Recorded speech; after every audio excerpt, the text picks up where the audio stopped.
राम राम भाई, सारे भाइयों ने नवीन सर अपने बीच है। गुरुजी नमस्कार। नमस्कार। तो भाई एक बार SSC GD के एग्जाम टाइम पे मैं आया था और ये भाई दिल्ली पुलिस के रिगार्डिंग जो एग्जाम है गुरुजी, तो मैं सोचूं कुछ इंपॉर्टेंस कुछ उपयोगी बातें जो जी। बच्चे एक महीने के कम समय में अगर ग्रहण कर ले तो सिलेक्शन की ज़्यादा उम्मीद हो जाए। तो सबसे पहले तो गुरुजी आप ये बता दो कौन सी आपके हिसाब से इंपॉर्टेंस जो चीज़ है फिलहाल क्या करें बच्चे। देखो, मेरा मानना ये है कि बहुत सारे लोग ये मान लेते हैं कि भाई एक महीने में कुछ नहीं हो सकता। हाँ जी। लेकिन दरअसल में जब आप तैयारी करते हैं तो एक महीने क्या, एक हफ्ता या एक सप्ताह का भी अपना एक महत्व है। तो ऐसा कभी ना सोचे कि भाई एक महीना रह गया है तो अब कुछ करने को बचा नहीं है। तो सबसे बेहतरीन तरीका यही है, लास्ट के एक महीने में जो चीज़ें आपने आज तक पढ़ी हैं उनको रिवाइज ज़रूर करना है।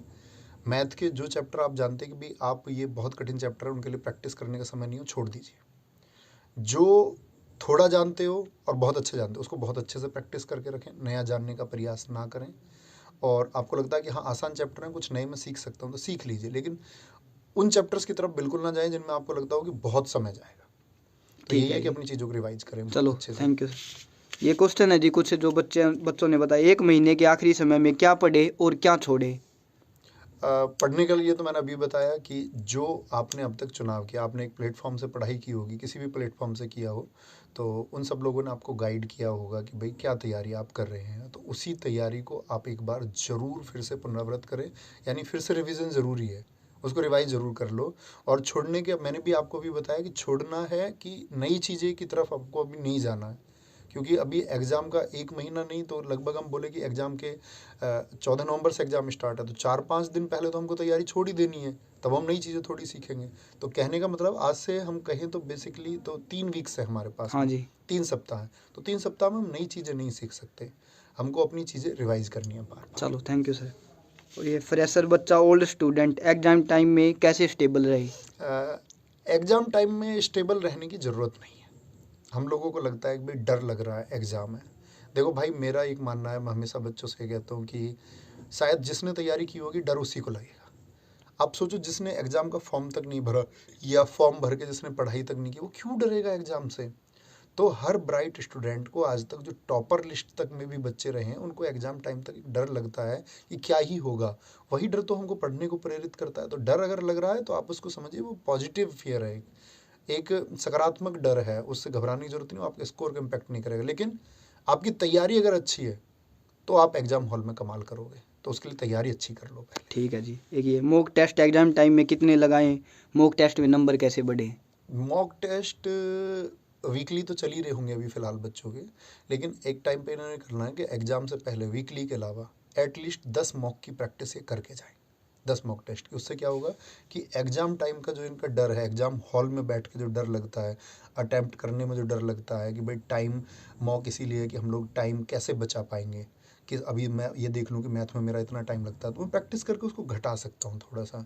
अच्छा, रीजनिंग को मैं ज़्यादा टाइम दे देता हूँ, मुझे रीजनिंग को इतना ही टाइम देना है, जीएस को मुझे इतना ही टाइम देना है। तो ये सब प्रैक्टिस उनकी मॉक से होगी। तो मैं तो ये बोलूँगा कि वीकली के अलावा उनको एटलीस्ट 10 मॉक की प्रैक्टिस करके जाना चाहिए, वो उनके लिए बेनिफिशियल होगा। चलो जी। जी। बेस्ट क्लास कोई रिवीजन के लिए कम समय में। बेस्ट क्लास तो मतलब सब अपनी अपनी क्लास ही बताएंगे वैसे, लेकिन मैं बच्चों के हित में ये बताऊं कि भाई इस टाइम पे आप बेस्ट क्लास कीजिए, आपके पास कोई बुक हो प्रीवियस ईयर की, एसएससी के प्रीवियस ईयर की कोई बुक है, जैसे मार्केट में पिनेकल की किताब है, बड़ी अच्छी किताब है। हम लोग अपनी किताब लॉन्च करना चाह रहे थे लेकिन हमारी किताब कुछ डिले हुई उसमें, नहीं तो मैं वो फिर वो आपको बच्चों के लिए अभी फ़िलहाल मैं कहूँगा कि पिनेकल ठीक है। और जो बच्चे किताब ना जा कर के जाना चाहते हैं कि प्रैक्टिस सेट की तरफ, तो मैं अभी कहता हूँ कि स्टैटिक जीके का रेशियो बहुत ज़्यादा है। मैंने 3 बजे का प्रैक्टिस सेट कराया, शायद ज़्यादातर बच्चे जानते होंगे। जो नहीं जानते मैं उनको राय दूंगा कि आप अगर सारे प्रैक्टिस सेट नहीं कर सकते हो तो कम से कम भाई हर प्रैक्टिस सेट के शुरुआत में मैंने हर रोज़ 6-7-8 क्वेश्चन स्टैटिक जीके के कराए हैं। वो स्टैटिक जीके के क्वेश्चन भी आप कर लोगे तो आपको एग्जाम में बेनिफिशियल हो, क्योंकि अगर कुछ नहीं कर सकते तो एटलीस्ट इतना तो करके जाओ। तो 70 सेट के शुरू के 7-7 8-8 क्वेश्चन आप करके जाएंगे, क्योंकि बाकी सब तो बेसिक ही है। कुछ कमाल धमाल होगा तो स्टैटिक जीके में होगा, चलो ऊपर जी। नीचे स्कोर होगा उसी की वजह से होगा। ठीक है जी। ये बस हो गया जी। एक लास्ट सवाल ये है जी, सिलेक्शन के लिए एवरेज स्कोर कितना करें मॉक में और मेन एग्जाम में। देखो, मैं ये बात अब बच्चों को भी गाइड करें कि और बाकी अपने साथियों को भी गाइड करें कि एक स्कोर को माइंडसेट ना बनाएं। क्योंकि दिल्ली पुलिस 2020 में हम देख चुके हैं कि 80 टारगेट हमारा था, 80 स्कोर करेंगे बच्चों का। मेरिट भी नहीं उधर गई, मेरिट भी 60 के इर्द गिर्द रह गई, फाइनल मेरिट आपका 70-68 इधर रह गई।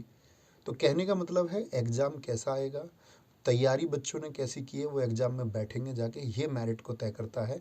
आपका थॉट प्रोसेस से आपका मेरिट में स्थान या इतना स्कोर में कर लूँ, वो बेहतरीन तरीका नहीं हो सकता। आप खुद को इम्प्रूव करते रहिए, और जब परीक्षा आएगी तो आप जानते हैं कि जो हम कर पाएंगे, पेपर कैसा आएगा, उसी के आधार पर मेरिट तय होगी। तो एक आइडियल स्कोर का आप लोग कोई गणित ना लगाएं, बस हर रोज़ खुद को इम्प्रूव करें। मॉक टेस्ट से सीखें कि मेरी गलतियाँ इन चैप्टर्स में बार बार हो रही है, मैं इनको रिवाइज कर लेता हूँ। ये मेरी चीज़ें हैं, मैं एक बार ये सारी चीज़ें मैंने जो जो पढ़ा है उसको रिवाइज कर लेता हूँ। अब अपनी चीज़ों को, बस बोलते हैं ना कि अब जंग के लिए जाना है तो अपने सामान को बांध लेते हैं, तैयार हो जाते हैं। तो वो तैयार होने वाली बात है। आपकी जो भी चीज़ें थी, जो आपने मेहनत की है, पढ़ाई की, उसको बांध लो, एक जगह इकट्ठा कर लो, बार बार रिवाइज करो। चलो, thank you so much sir.